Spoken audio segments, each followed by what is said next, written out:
Hi, this is John with WTI and trying different desserts and options of chocolate. So I love chocolate. And the fact that having this Milka chocolate crackers and wafers are just great. And I'm gonna tell you one of the things that I like from this. This is six different pieces of chocolate wafers that they have a good amount or they have a good size.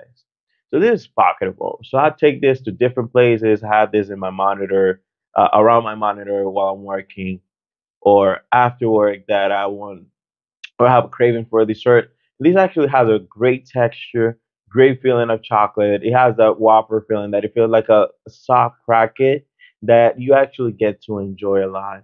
It's not too high in sugar. The chocolate sensation is milky chocolate.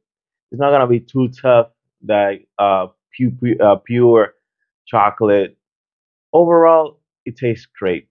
So this was John with Dial ATI, and that was my point of view.